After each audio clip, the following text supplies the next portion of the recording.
Hello, good morning, नमस्कार। सभी का स्वागत है स्पिरिचुअलिटी मैटर्स अध्यात्म और मेरे इस चैनल पे। आई होप सब अच्छा कर रहे होंगे, सब अपनी लाइफ को एंजॉय कर रहे होंगे, गीता सत्र का आनंद ले रहे होंगे और इस गीता ज्ञान से बहुत कुछ सीख रहे होंगे। हमने श्रीमद् भगवद गीता शुरू कर दिया है, ठीक है। पहला अध्याय चल रहा है, अभी तक 30 सूत्र हो चुके हैं, ठीक है। आज हम 35 तक करने की इसमें है। शुरू करते हैं आज का सेशन। Let's get started. 31 31वां, ठीक है। हिंदी थोड़ा सा रहता है, जो इंग्लिश मीडियम से हैं उनके लिए हिंदी थोड़ा सा रहती है। शुरू करते हैं 31वां सूत्र। न च श्रेय अनुपश्यामि हत्वा स्वजनम आहवे न कांक्षे विजयम कृष्ण न च राज्यम सुखानि च। इसका अर्थ जानते हैं। हे कृष्ण, इस युद्ध में अपने ही स्वजनों का वध करने से ना तो मुझे कोई अच्छाई दिखती है और ना मैं उससे किसी प्रकार की विजय, राज्य का विजय मतलब कह रहे हैं कि उनको एक तरह से अर्जुन को शंका हो गई है कि ये सब करके क्या मिलने वाला है। वैसे भी तो यही वही बोल रहे हैं कि उससे किसी प्रकार की विजय, राज्य या सुख की इच्छा रखता हूँ। मतलब कह रहे हैं ना मैं किसी ऐसे सुख की इच्छा रखता हूँ, ना ऐसे किसी राज्य की इच्छा रखता हूँ, ये बता रहे हैं, ठीक है। इसका तात्पर्य जानते हैं। यह जाने बिना कि मनुष्य का स्वार्थ विष्णु यानी कृष्ण में है। सारे बद्ध जीव, पहले भी बताया है कि बद्ध जीव का अर्थ होता है जो बंधनों में हो, ठीक है, जो बंधा हुआ हो।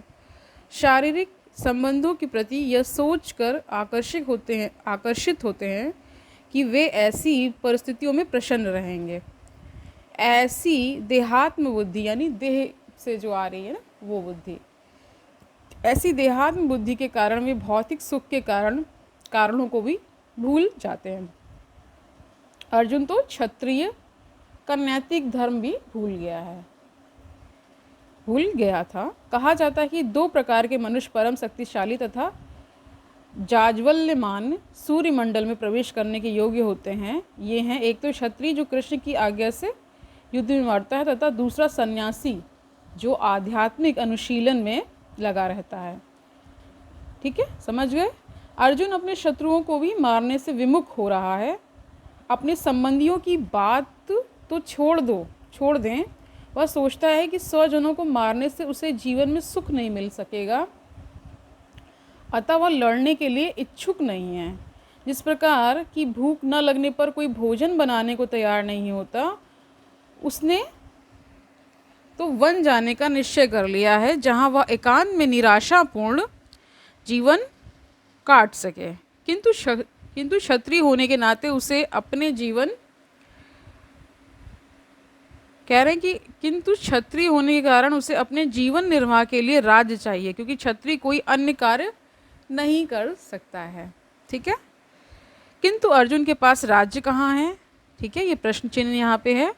उसके लिए तो राज्य प्राप्त करने का एकमात्र अवसर है कि अपने बंधु बांधवों से लड़कर अपने पिता के राज्य का उत्तराधिकारी प्राप्त करे, यानी उत्तराधिकार प्राप्त करे। उत्तराधिकारी तो बन जाएंगे, उत्तराधिकार प्राप्त करे, जिसे वह करना नहीं चाह रहा है। इसलिए वह अपने को जंगल में एकांतवास करके निराशा का एकांत जीवन बिताने के लिए योग्य समझता है। अब देखिए, इसमें 32 से लेकर 35 सूत्र इन्होंने एक साथ दे दिए हैं, फिर उसका अर्थ और तात्पर्य भी एक साथ दे दिया है, ठीक है। तो मैं बताती जाऊंगी कहाँ पे कौन सा सूत्र, कौन सा 32 है, 33 है, ठीक है, 34, 35, ठीक है, फाइन। तो 32वां सूत्र देखिए, श्लोक देखिए, सॉरी बार बार सूत्र ही दिमाग में हो चुका है। श्लोक है यहाँ पे 32वां श्लोक देखिए। किम न राज्येन गोविंद किम भोगे जीवितेन व येषाम अर्थे कांक्षितम, ठीक है, कांक्षितम यानी कि कांग अक्षितम भी हो सकता है यहाँ पे कि इच्छित जो चीज़ है वहाँ उसके लिए कहा जाता है। न राज्यम भोगा सुखानी च, ये हो गया आपका 32वां सूत्र। 33वां देखिए, ते इमे अवस्थिता युद्धे प्राणान त्यक्त्वा धनानि च आचर्य पितरा पुत्र तथा एव च पिता महा, ये 33वां श्लोक हो गया। 34वां देखिए, मातुलः श्वशुरा, यानी श्वशुर के लिए इस्तेमाल हुआ है ये शब्द, ये संस्कृत में, ठीक है।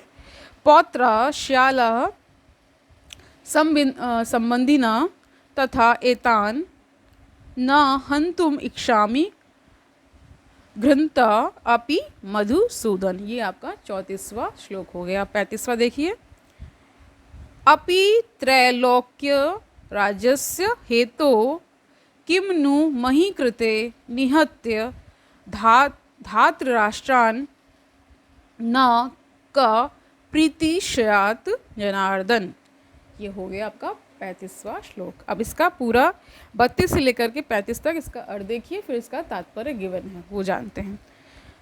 तो क्या बता रहे, हे गोविंद, हमें राज्य सुख अथवा इस जीवन में से क्या लाभ, क्योंकि जिन सारे लोगों के लिए हम उन्हें चाहते हैं वे ही इस युद्ध भूमि में खड़े हैं, ठीक है।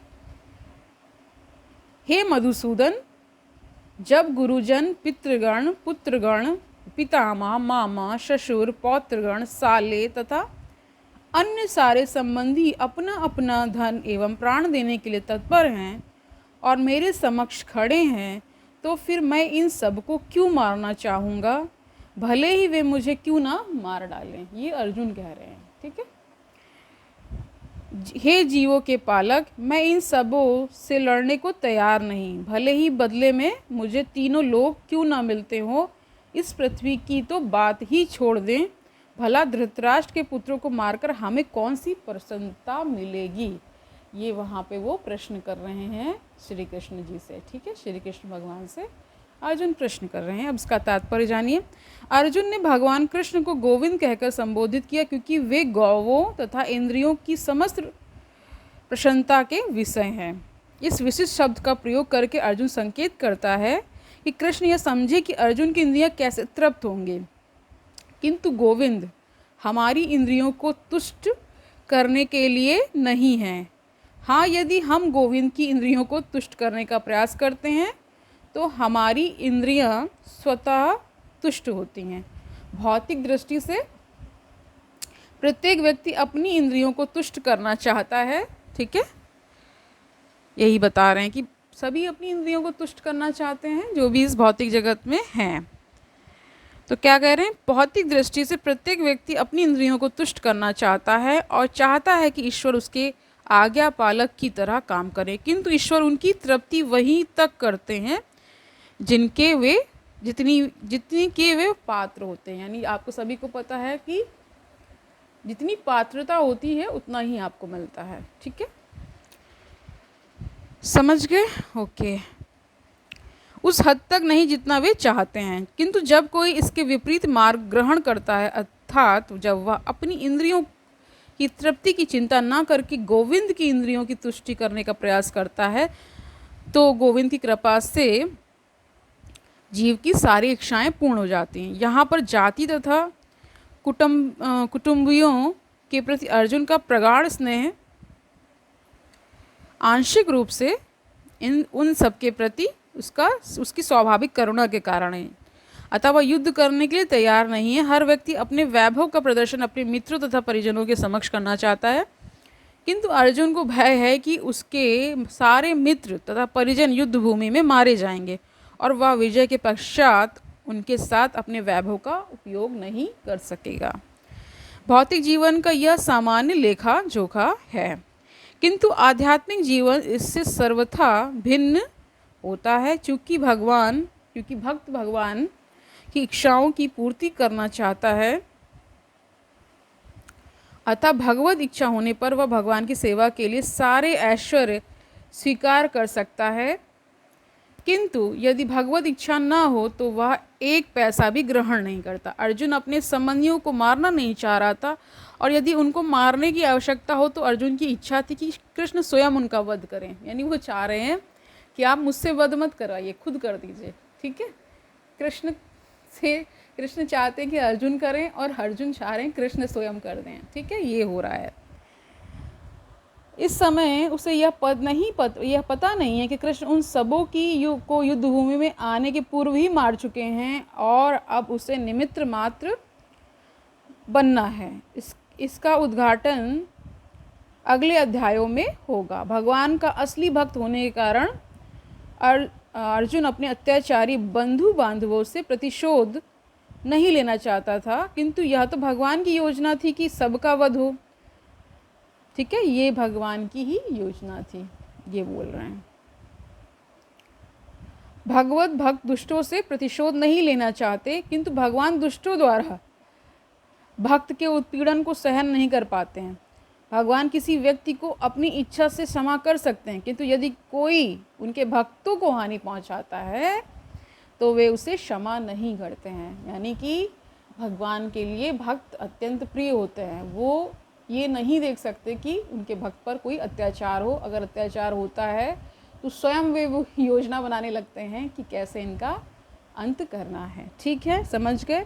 इसलिए भगवान इन दुराचारियों का वध करने के लिए उद्यत थे, यद्यपि अर्जुन उन्हें क्षमा करना चाहता था। तो आज के लिए इतना ही रखते हैं, कल बाकी सूत्र श्लोक ले लेंगे। ठीक है, श्लोक सूत्र एक ही बात है, बट यहाँ पे श्लोक शब्द का उपयोग हुआ है, इसलिए श्लोक ही कहेंगे।